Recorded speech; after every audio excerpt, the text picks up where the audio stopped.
In 2022, the award-winning show Euphoria dropped their second season, and the director, Sam Levinson, shot the entire thing exclusively on Kodak Ektachrome. So today we're going to have a crash course in film photography for all of you who have found this beautiful medium and don't know where to start.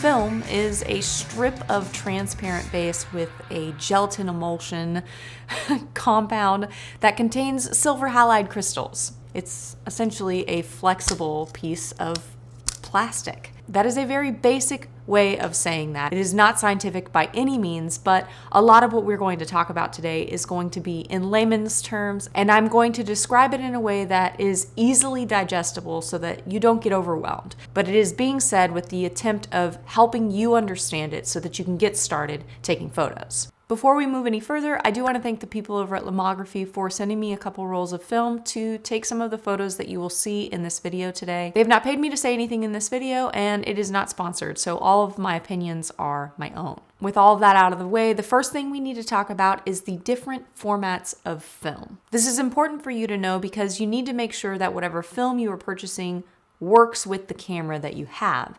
There are three primary formats in film. First, you have 135, which is referred to as 35mm film. It's something that you see in a lot of social media and online posts, and it's probably the first thing you think of when you think of film photography. At least it is for me. The next format is going to be medium format. It's also referred to as 120, which is going to be a larger negative than your 35mm film. And after medium format, you have your large format film. With each format, from 35mm to medium format or 120 to large format, you are going to be increasing gradually with the size of your negatives. This is 35mm film. You can see it is relatively small, and the lines in between each of these pictures gives me a frame. This is one frame or one picture. This is one frame or one picture. It is a smaller frame with a 35mm camera. The film negative on top is your 120, and the one on the bottom is the 35mm. This top film negative is significantly larger than your 35mm. With large format, you're going to start with a 4x5 negative. And you can see a diagram of this here so that you have a little bit of an understanding of what that looks like when you increase from 35mm to 120 or medium format to large format. With large format film, it does start at 4x5, but it goes to 8x10 or 11x14 and larger. The negative that you get with large format is going to be significantly larger, which gives you more detail amongst other things, but it is a bigger negative. This is what a 35mm canister looks like, what a roll of 120 looks like, and then when you switch to large format, it no longer comes in a roll, it comes in sheets of film. The container will look similar to this. This is photo paper, it's not film, but it does come in a similar container. With large format, you are not going to be loading a roll into your camera, you will be loading carriers that hold sheets of film into the camera. So that is a noticeable difference between 35mm and 120 and large format film. Another noticeable difference with film when you change formats is going to be the way in which it's stored. I did mention previously that large format film comes in a box. Those sheets of film will be in a protective bag inside the box. With 120 film, you have a roll that is on a spool and a paper coating around the film. There isn't a metal canister with 120 film the way that there is with 35mm. And the reason I'm mentioning the way that the film is stored is because the way you handle the formats changes depending on what type of film you're shooting. With 35mm film, it's pretty hard for you to expose the roll of film that's on the inside of the canister to light. But with 120 film, you are much more susceptible to having light leaks if you don't keep pressure on the paper when you're loading your film, because the only thing that is keeping it from unraveling essentially is you holding it together. With large format film, there isn't a metal canister or a sheet of paper wrapped around the film to protect it. It comes in a plastic bag, but you have to take those sheets of film out of the bag and load it into a carrier. All of that has to be done in a changing bag that blocks out all light. So you can't load it in the light like you can with 120 or you can with 35 millimeter film. You have to do that in the dark. Another point worth noting is that your camera takes a certain type of film. A 35 millimeter camera cannot take 120 film. It cannot take large format film. An exception to that rule is that medium format cameras can take 35 millimeter film if it has been re-spooled to fit a 120 spool. There are devices that you can use to essentially take your 35 millimeter film and transfer it onto a spool that fits into a medium format camera. That is really the only exception to the rule. Loading 35 millimeter film is very similar across all 35 millimeter cameras. You will take your film, slip it into the left side of the camera. You will pull this piece of the film, which is called the leader. Companies that make film add a certain length of leader that is already pre-exposed to light so that you can load it into your camera without exposing any of the frames to light. It's meant to be exposed to light. So you will take this leader, and you can see on this side here, there are some sprockets here. And those sprockets are meant to line up with these sprocket holes. So I will take this film and I will pull it out until it goes around the edge of this spool, and I will close the back of my camera and it will wind it just enough until it gets to the first frame, because this camera has an automatic winder. For film cameras that do not have an automatic winder, you're going to rotate your film crank, this right here, with the back open until the film is snug on the opposing spool.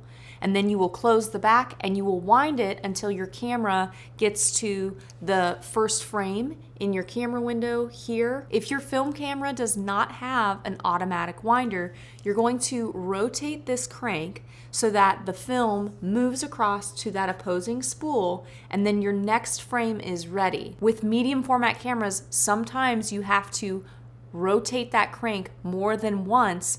Sometimes it's 1.5 times in order for that next frame to move into place. Loading medium format film is going to be slightly different than loading 35 because you don't have that protective canister and it doesn't have sprocket holes. So you will have a spool that is usually left on the left side of your camera that you have to take out and rotate to the opposite side. Now you're ready to put your new roll of film in. Your rolls of film are going to have this paper tab on it, and this paper tab has to be removed before you put it into the camera. You'll remove that paper tab and you will get something that looks like this. It will say unexposed on it, so you know that it's not a roll of film that you've already shot. When you take that paper tab off, make sure that you're pinching this film so that you don't expose it to light, because remember, it doesn't have a metal canister, it doesn't have anything to protect it from getting exposed to light. So you're going to maintain pressure on your film. This spool does not actually have film on it. It's just the paper back that I'm using for demonstration purposes. So pretend like I am always pinching here, because I would be if there were film in this. You will take your, always pinching, you will take your new roll of film, you will put it in on the left side. And what I like to do when I'm loading film is I keep my opposing hand on the spool so it has a little bit of pressure on that paper so it doesn't unravel before it gets tension on the other side. You're gonna take your film and you're gonna pull it across, and you're going to put this tab right here into this little slot. One of the slots. Make sure the tab goes in there, and you're going to push it in as far as you can so that it catches when you rotate your take-up spool. And if it's not in the correct position so that you can see it or reach it, just rotate the take-up spool so that it's where you need it to be. So now mine is directly perpendicular to my film. It's going to be nice and easy for me to get the tab in there. The edge of this paper for the film is sitting on top of my take-up spool. I want it to sit evenly across each edge of the take-up spool. I don't want there to be any overlap because if there is, it won't wind properly when you're taking your pictures, and you're going to have issues that you don't want to have to deal with. You can adjust the film so that it sits in between the spools like it's supposed to, and then continue winding. You can see how there's been tension taken up on this side. This is what you want it to look like, evenly across both sides. At this point, I can let go of the other side. I'm going to continue to rotate my take-up spool until I see this arrow. Some cameras will have an indicator in the middle of the camera that tell you where this arrow needs to be in order for it to be in the proper spot for you to close the back of your film. The Holga does not have that. So we're going to just rotate it until it's roughly in the middle, and I'm going to put the back on. And now that the film is in the camera, you're going to continue to rotate till you see number 1 on your window counter.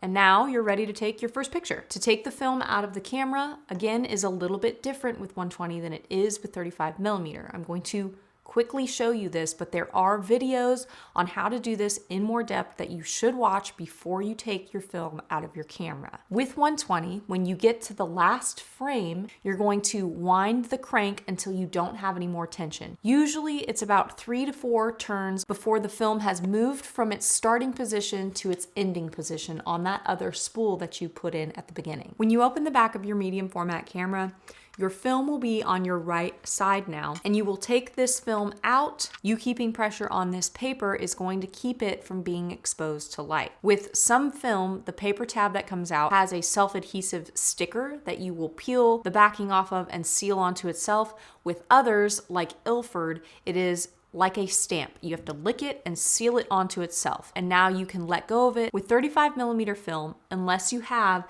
an automatic rewind, you're going to have to rewind the film into the canister. With 120 film, you are advancing your crank so that the last bit of film moves over to that take-up spool.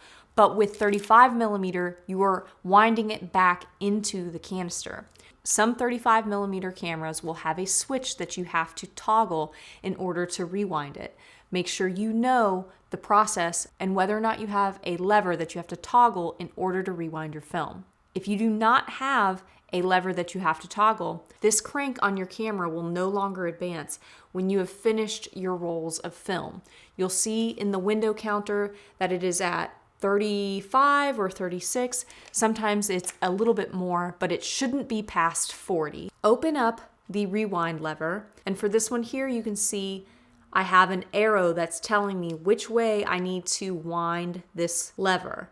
I'm not going to do it because I do have film in this camera, but essentially you will take this lever and you will wind it until you no longer have tension on the lever. If you are rotating this and you let go and the lever spins back really fast, it means the film is not back into the canister.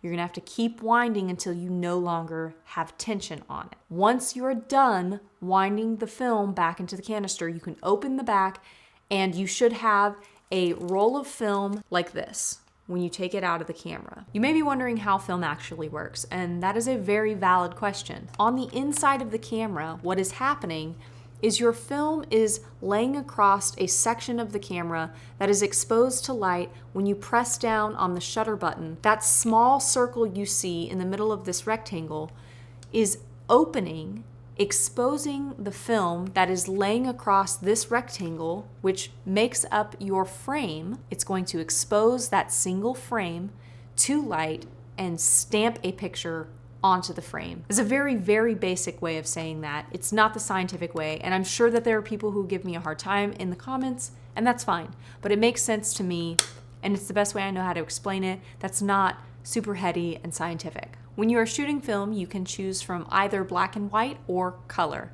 And personally, I recommend if you're starting out to shoot with black and white because it tends to be more forgiving when you are a beginner. I would pick one film stock and stick with it so that you can learn that film really well. I recommend starting with a black and white 400 ISO. ISO is going to be your film's sensitivity to light. It is also referred to as film speed. The number on the box is going to be your ISO, or your film speed.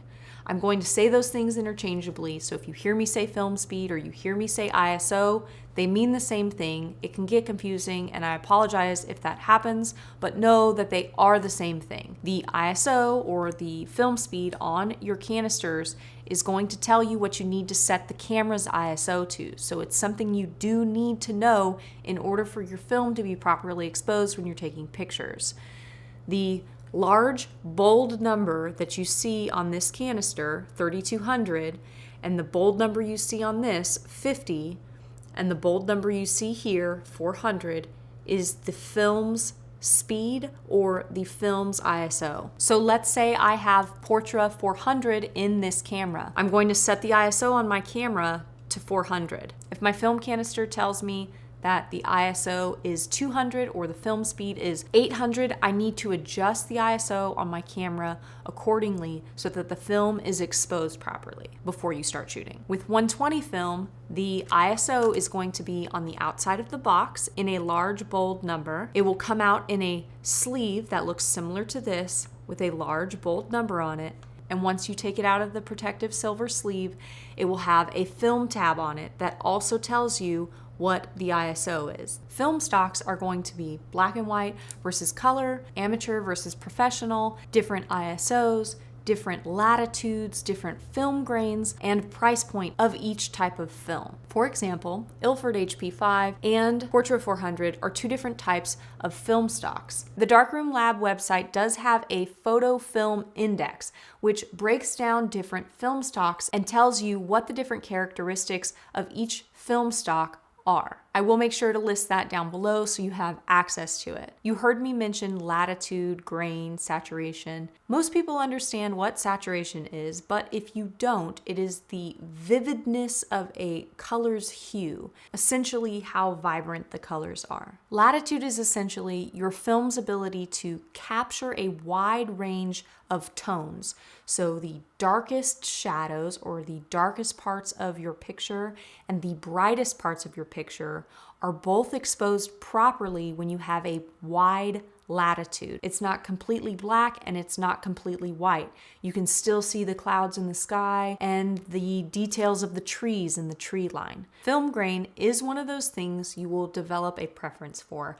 I tend to prefer finer grain film stocks. That is a personal preference that you must establish on your own. Here are a few examples of different types of film grain.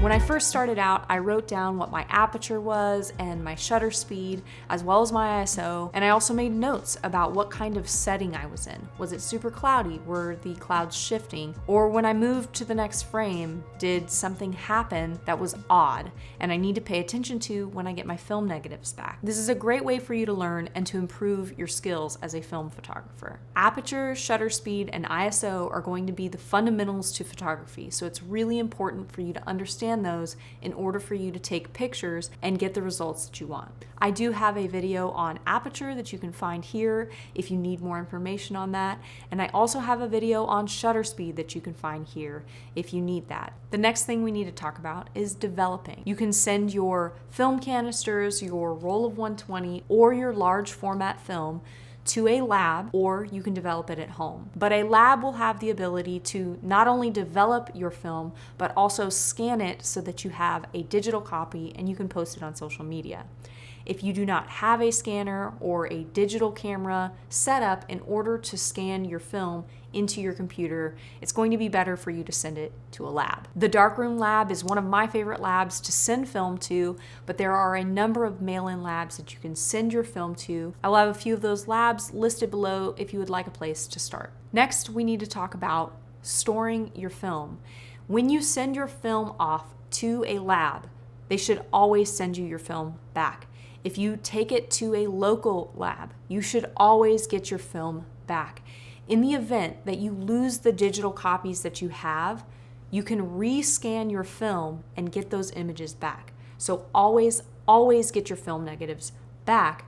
There are film negative sleeves that you can purchase. This is for medium format. There's also 35mm. Have the lab cut the film for you so that you can slip it into a sleeve and store it in a binder. This is going to keep your film safe. It's going to keep it preserved, and in the event that you want to access it later, it's in good condition. Date and label your film, and then whatever camera you used and the film stock, it's always a good idea to put that on there so you have access to it. You're probably wondering how to get your hands on a film camera, and you can get them at Goodwill, you can get them at garage sales, you can get them in the most unexpected places. But if you are looking for an online retailer, there are places like B&H, Adorama, KEH, eBay, the list goes on. Type in 35mm film camera and the options are endless.